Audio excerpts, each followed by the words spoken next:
Hello, this is Matt on the Moon Lambo channel. I think this is pretty neat, right? So, XRP is going to be available at thousands of kiosks all over the place here.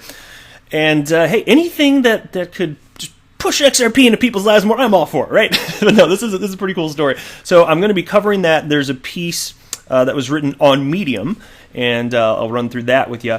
And at the tail end of the video, I've got something unrelated to this, so that's why I'll save it for the end of the video.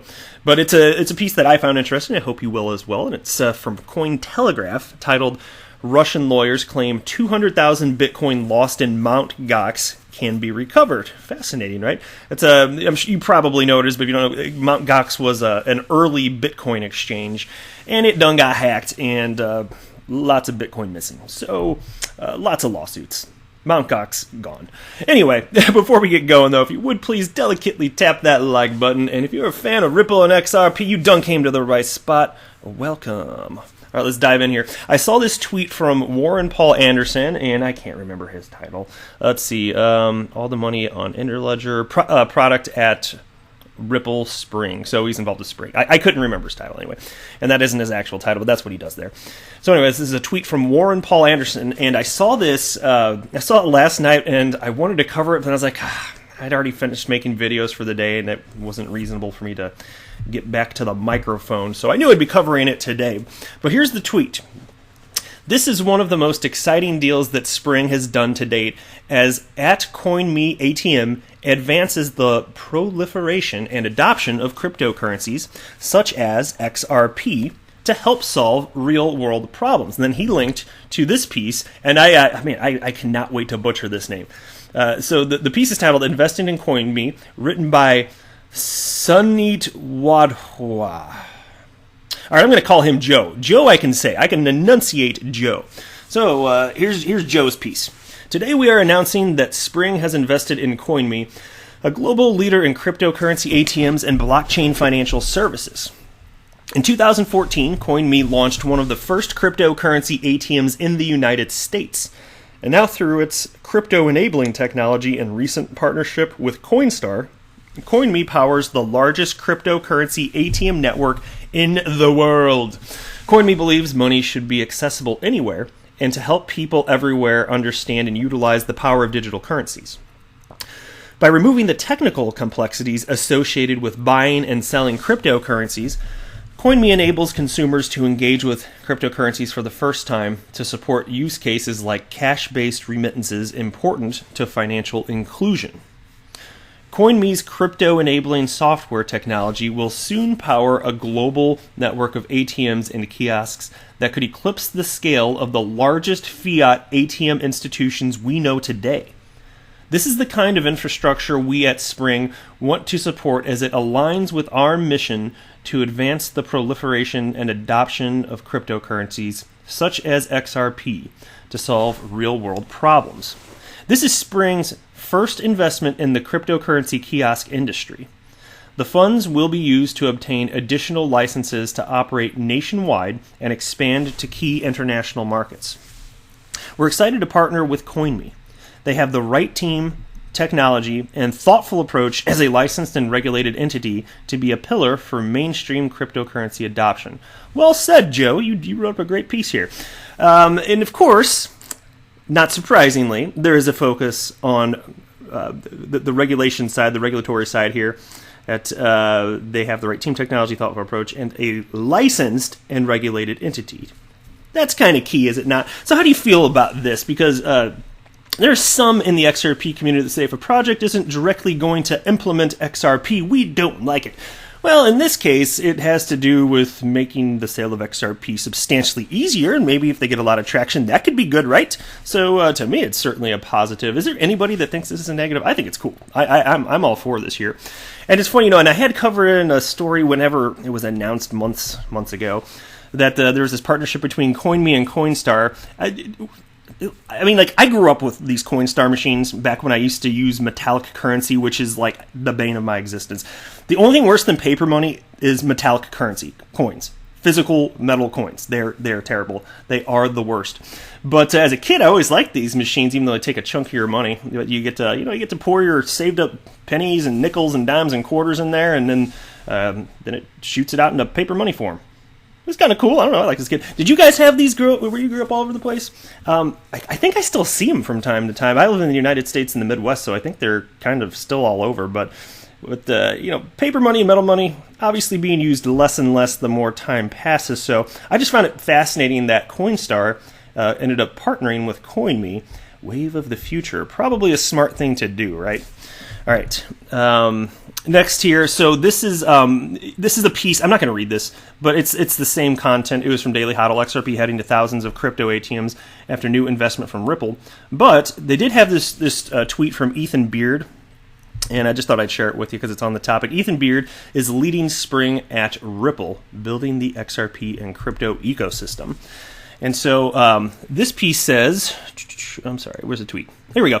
Can't wait to see XRP on @CoinMe ATM. Investing in CoinMe by Sunny Joe. No, it's Joe. No, I'm not going to read that name again. So I think it's cool stuff, though. And so I guess I will read this top part, though. Ripple's fundraising and development arm, Spring, has invested $1.5 million in the Seattle-based crypto ATM company CoinMe. CoinMe operates 2,583 crypto ATMs around the world and bills itself as the largest Bitcoin kiosk network on Earth. So very cool stuff there. Has anybody out there actually used one of these cryptocurrency ATMs? Because I personally have not. I don't know how it works. And then, so if it's supposed to make, I was kind of wondering, if it's supposed to make transactions easier, cool if it does. I'm just ignorant on the subject because I don't know how it works. But if you already need that kind of level of simplicity, assuming it actually offers it, and you haven't been involved in cryptocurrency, why are you trusting the box? And what are you going to do with the cryptocurrency? What are you actually going to do? So you're going to purchase it, and is it purely designed, who's their target? Is it just people that are actually going to buy it on the street when they come across this ATM, and then it's for speculative street side purchasing? Is that what this is? I'm not really sure. I'm going to trust that it all makes sense, but I just think it would be fascinating to learn more about their business model, who they're targeting, and how they're attracting them to these particular ATMs. I just think that would be a fascinating business to learn about, frankly. So kudos to them. I want the entire asset class, the entire infrastructure around all this to be built out. So to me, cool stuff. I perceive this as a fantastical progress indeed. All right, now let me hop into this next piece here from Cointelegraph. Russian lawyers claim 200,000 Bitcoin lost in MtGox can be recovered.